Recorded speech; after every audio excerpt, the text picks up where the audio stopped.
We also want to bring down Peter Doocy because Peter Doocy is talking about the federal response to this and what President-elect Trump is saying and where we plan to go from here with help from our federal neighbors. Peter, what do you know? Trace, to build off of what you were just talking about, President-elect Trump is also watching as this $50 billion 0% contained fire continues to spread, and he's got a suggestion on Truth Social. He says Governor Gavin Newsom should immediately go to Northern California and open up the water main and let the water flow into his dry, starving, burning state instead of having it go out into the Pacific Ocean. It ought to be done right now. No more excuses from this incompetent governor. It's already far too late. And this cleanup and rebuild are going to be a huge undertaking during Trump's next term. So what's happened is a tragedy, and the governor has not done a good job. With that being said, I got along well with him when he was governor. We worked together very well, and we would work together. I guess it looks like we're going to be the one having to rebuild it. Newsom is taking a lot of incoming from frustrated Californians, and he says he doesn't think it's the time for Trump to be involving himself right now. People have lost their lives. Kids lost their schools, families completely torn asunder, churches burned down. This guy wanted to politicize it. I have a lot of thoughts, and I know what I want to say. I won't. President-elect Trump is back at Mar-a-Lago after the Carter funeral in Washington, D.C., and we do expect to see him about 2.5 hours from right now at the club when he hosts Republican governors who are here. Trace. Welcome back. President-elect Trump and Gavin Newsom trading shots on who's to blame and who's politicizing what over the deadly wildfires that have ravaged the Golden State. Watch. It's very sad because I've been trying to get Gavin Newsom to allow water to come. You'd have tremendous water up there. They send it out to the Pacific because they're trying to protect a tiny little fish. Well, he isn't the only person calling out Greasy Gav. Watch this. Literally talking to the president right now to specifically answer the question of what we can do for you and your daughter. Can I hear it? Can I hear your call? Because I don't believe it. Why was there no water in the hydrants, Governor? Dana, that woman speaks for so many. There is so much frustration. They are angry at Karen Bass. They're particularly angry at this governor who's had a long, long time to fix these problems that Rick Caruso has said that they predicted them. They could have prevented them. And Gavin Newsom basically has the run of government out there with the state legislature, right? So if you wanted to put some points on the board and get some things done, you could have. You've also could have had he had the political might to be able to tell the environmentalists, go pound sand. We're not going to leave kindling around here when we know these Santa Ana winds are coming. We are going to clear the brush. And yes, we are going to fill the reservoirs. Do not file that. Do not defend that lawsuit. Do not. There are lots of things that he could have done. It is. I was thinking today, imagine if Ron DeSantis were the governor of Florida. I'm sorry, the governor of California. Yeah. Even for a year, the things that might be different today. And I think that her being willing to go up to him and Gavin Newsom being willing to talk to her at least rather than Karen Bass, who was just dumbfounded after 14 hours on a flight and couldn't come up with, I'm sorry. But what was she doing? Just watching the flight map for 14 hours? And no, she said she was on the phone, but it doesn't feel like. It doesn't really look like. But they didn't fill up the reservoirs. This is also something that, one, there's the short-term problem, but there is a longer-term problem. And we've talked about that with little Delta Smelt and all of these things. There is a reckoning coming. And one of the exciting things for people that want to regroup and have better environmental and land conservation policies going forward is that with this new administration, you have a lot of different people that will be there. And one of them is Governor Doug Burgum of North Dakota. He understands these issues very, very well and will be instrumental in helping make this happen. And then Brooke Rollins over at the U.S. Department of Agriculture, they oversee forests. So I think you're going to see a concentrated effort to make sure this doesn't happen again. But we're just at that tipping point of understanding the scope and scale of this disaster. Yes. And that woman was just one person who lost everything, doesn't know where her kids are going to go to school. No, the schools have literally burned down. And again, you're talking about something that is so incredibly personal. But Greg, obviously you are from California. Gavin Newsom has had a lot of time to fix these things, but he doesn't want to because they're not sexy. You know, as you pointed out in the past, he's much more interested in virtue signaling and talking about things that feel good and make him seem like a good person, as opposed to tackling the things that he's not going to get a lot of credit for, that take a lot more work, but will help the long-term health of the state should he resign. Excellent question. You know, I find that these strongest anti-communists were once communists. You know, the most persuasive Republicans are usually an ex-Democrat that was burned by their policies. Look at the trans movement. The most persuasive voices on against child mutilation are the detransitioners. You look at the most interesting Republicans we have now, they're basically canceled Democrats, Elon Musk, RFK Jr., Tulsi. So the most powerful agent for change is the person burned by their own beliefs. And I think you're going to see that. I was just thinking, too, the reaction to the fires in L.A. kind of mirrored the reaction to crime in New York. It's where the public suddenly realizes that there's no help coming. There's no help coming. And we sit there and we talked about crime for years and nobody listened. We have a governor who went on the subway and said how safe it is. And days later, a woman was set on fire. Ironically, it took a woman in flames to get people to realize that platitudes won't save you. And it's doing that right here. Lastly, it's weird. I was just thinking about this, that, you know, so many people are homeless. There's like thousands of homeless people. I don't think any of them are going to be sleeping on the streets. Just think about why not? What's the difference? Well, the money is allocated towards something that hasn't gotten better. It has only gotten worse. No, I'm just saying there are people who are homeless that aren't going to be on the streets. So why are the homeless on the streets? You know what I mean? It's like we think like they don't have there's something about the lifestyle. If you have a network of people around you, if you haven't cut yourself off from the world, you will find a place. So people are angry. The anger has to go somewhere. Why shouldn't it go to the governor? It should. And I think that he feels okay about it. I mean, he wasn't trying to turn his back on her and push her off on a staffer.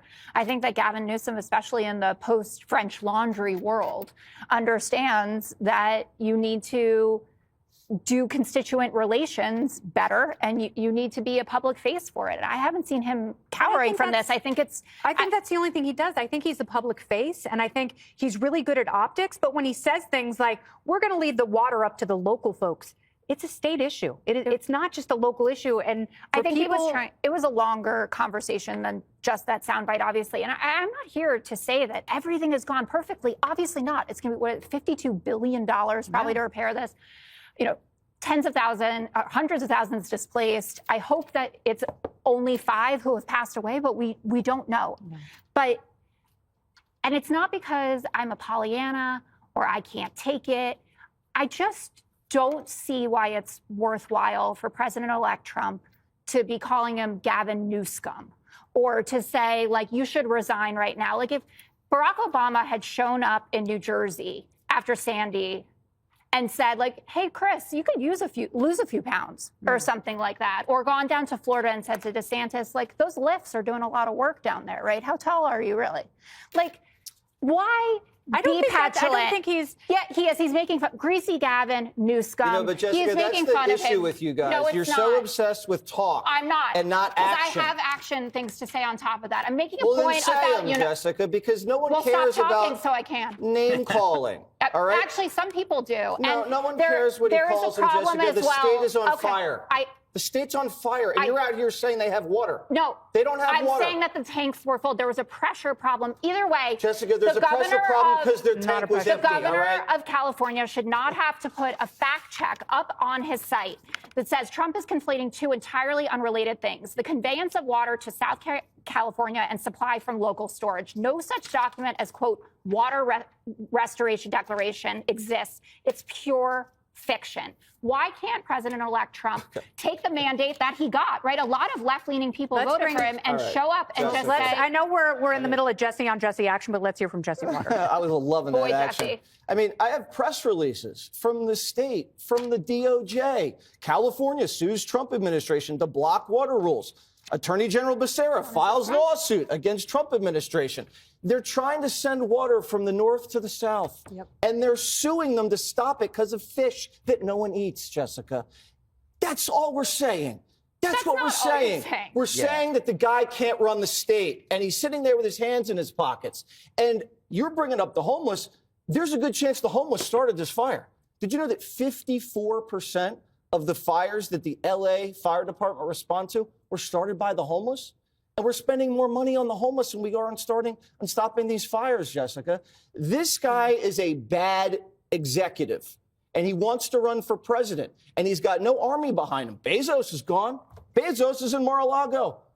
Zuckerberg's at Mar-a-Lago. Who's going to stand with Newsom while everything's burnt to a crisp? Nobody. Not his wealthy billionaire donors who used to have homes. They're certainly not going to stand with him and bankroll his presidential run. I think this hurts his legacy, and I don't think he rebounds from this. Jessica, and I hope he doesn't. Whoever smelt it, dealt it. John, to that point, we've been seeing the planes come in. They can only do so much from Quebec. You were noting earlier, but this is ongoing, and the biggest fires are still at 0% containment, as far as we've been told. Yeah, and to Larry's point about the water, the president-elect is watching this afternoon. He also saw our segments with Molly and with Jackie, and he texted me this statement just a couple of minutes ago. He's still on Governor Newsom to do something about this immediately in terms of diverting water to the southern part of the state. He wrote, quote, Governor Gavin Newsom should immediately go to Northern California and open up the water main and let the water flow into his dry, starving, burning state instead of having it go out into the Pacific Ocean. It ought to be done right now. No more excuses from this incompetent governor. It's already far too late. So that's the latest from the president-elect on California, what he thinks the governor should do to take immediate action to help the folks in the southern part of the state. Just brutal. I mean, so many people are just in the thick of this right now. And as we know, officials are saying they're still in survival mode, looking for anybody who may have not fled or left or evacuated that might be in this mess. So we pray for them. Yeah, I mean, the fact that they weren't able to get water up to those reservoirs in the upper elevations to keep the water pressure up, I mean, that's a serious problem because clearly they didn't have any plans for anything this big. Joining us for more on this is Steve Bardak, who owns 2 properties in the Pacific Palisades. Thank you, sir, very much for joining us. What concerns you most at this hour? I think what concerns me most at this hour is the gross mismanagement by Mayor Bass of this entire operation. You know, she's been absent and asleep at the wheel and was in Ghana until yesterday. We don't have a real plan. You know, we had hydrants that were dry in the Palisades, which is inexcusable. We really don't understand what the plan is to retrieve the hundreds of cars that were abandoned, mine included, on Sunset Boulevard. You know, there was no evacuation plan. When we got the order for evacuation, we had thousands of people trying to leave through the same egress, and it turned into gridlock. Then the fire came down to Sunset Boulevard. It consumed both sides of the roads, and the cops told us to get out of the car and to run for our lives. So I grabbed my dog and ran down Sunset Boulevard. Just incredible. As we look at some of these live shots of the utter devastation in the Pacific Palisades, this is Jonathan Hunt's shot. These houses just leveled. All that's left is, in some cases, a fireplace. You mentioned Karen Bass and the leadership that is being called into question pretty severely at this hour. She just led a news conference where she was still dodging questions after this moment went viral from yesterday as she was making her way back into town at the airport. Listen. Have you absolutely nothing to say to the citizens today? Elon Musk says that you're utterly incompetent. Are you considering your position?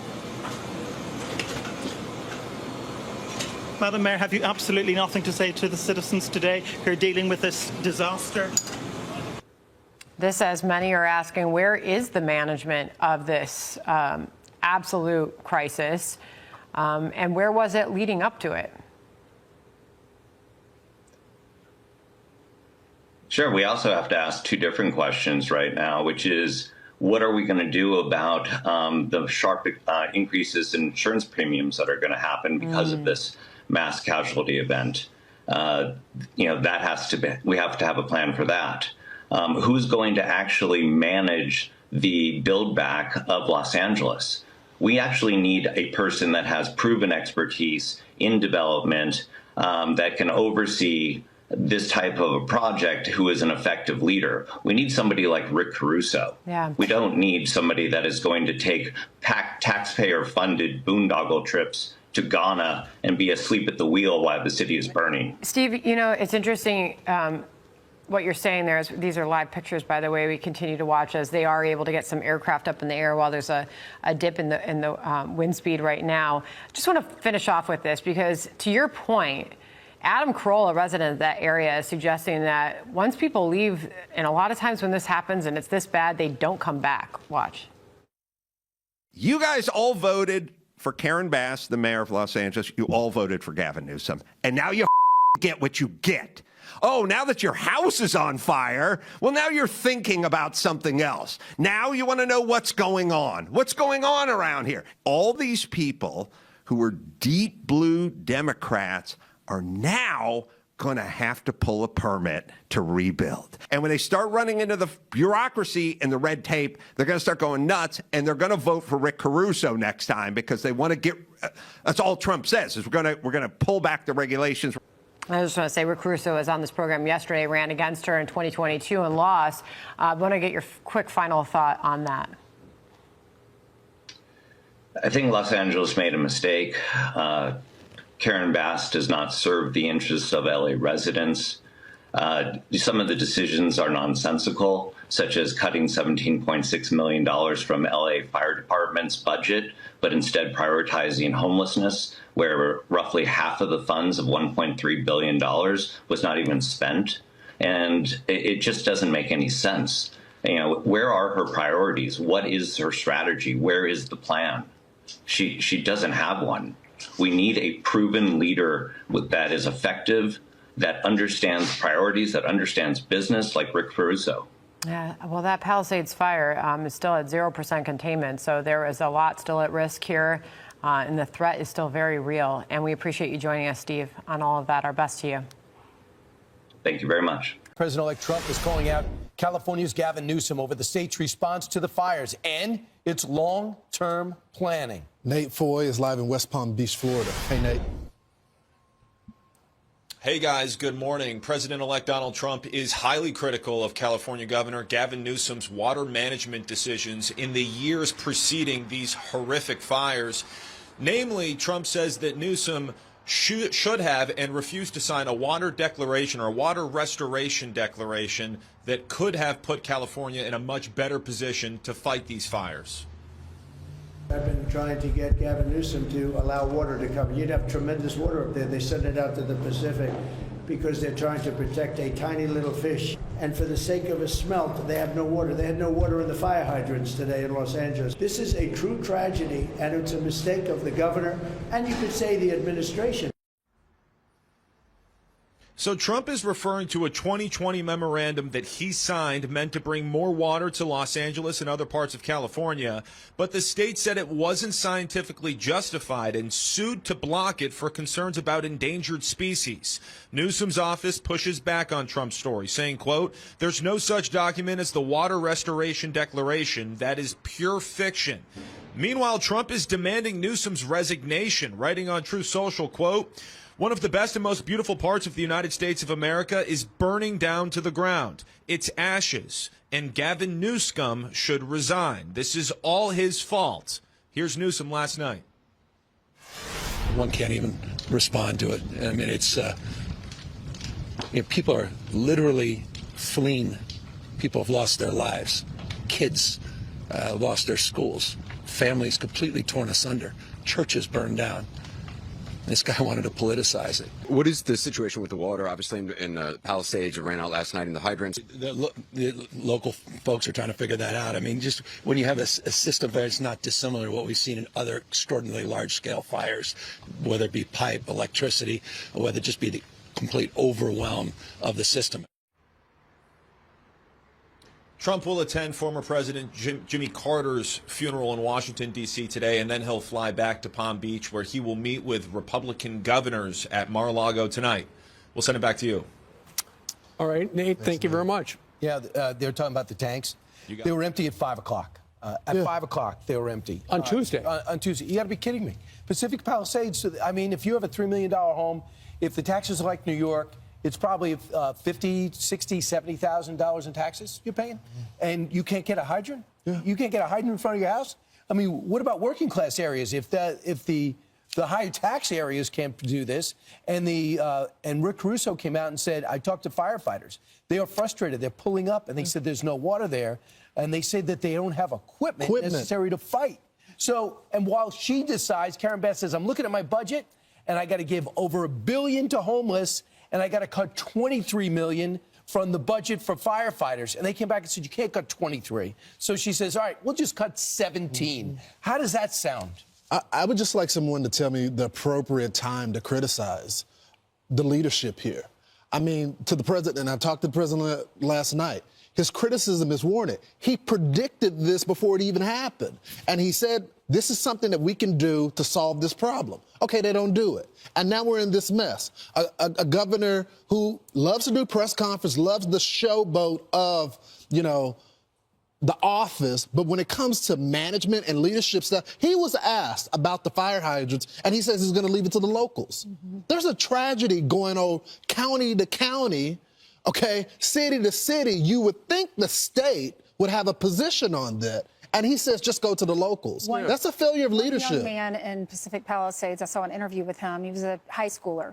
And he said they came to our house to try to hook up to the fire hydrant right in front of our home, and there was no water. Absolutely no water in this neighborhood in America. That shouldn't happen. Who's responsible for that? Who should be held accountable? Is it Karen Bass? Is it whoever's over the community of Pacific Palisades? The water problem needs to be fixed there, especially when there was an alert a few days before and Karen Bass goes over to Ghana and then flies back and won't answer questions. The reporter says, with Sky News, says, do you want to apologize to your community? She didn't say anything. Do you want to apologize for cutting the firefighters' budget so much? Why is homeless getting more than $1 billion and firefighters are getting their budget cut $17 million? Well, look, the problem was, and you saw it live yesterday, there were 100-mile-an-hour winds. You could have 1 jillion gallons of water. It's not going to put it out. Obviously, what has happened as the winds have gone down and the fire crews have been able to get in and get back up into the air, they've been able to use the existing facility. One of the problems is they've got these great big tanks. Apparently, the city of Los Angeles has 114 massive tanks. They were all filled up at the beginning, but then nobody was expecting that kind of demand, and then it ran out. So going forward, your point about criticizing the leadership is accurate. It's like, okay, who decided we would only have this number of things? Who decided we would only have this number of tanks, this number of trucks, and stuff like this? And also going forward, I think a lot of the people in California are going to say, we could have had more water coming from that San Joaquin Delta thing if there weren't so many environmental protections for a tiny little fish that has been declared extinct. Well, even Donald Trump in November of 2018, almost 9 years ago, he was out in the woods with Gavin Newsom saying, you need to fix your forests. How can Austria do this? How can Finland do this? They have many more trees and more forests than you do in California, and they don't have forest fires like California does. I wonder if those tanks are actually full, Steve. I know you got to take them at their word, who's checking them, but I wonder if they were actually even full, because you don't run out in hours. It doesn't matter if it's a big or small fire. You can't run out hours into a huge fire, even before you even know the magnitude of it. Maybe you can't get it out, but you could just save neighborhoods. Hey, Sean Hannity here. Hey, click here to subscribe to Fox News YouTube page and catch our hottest interviews and most compelling analysis. You will not get it anywhere else.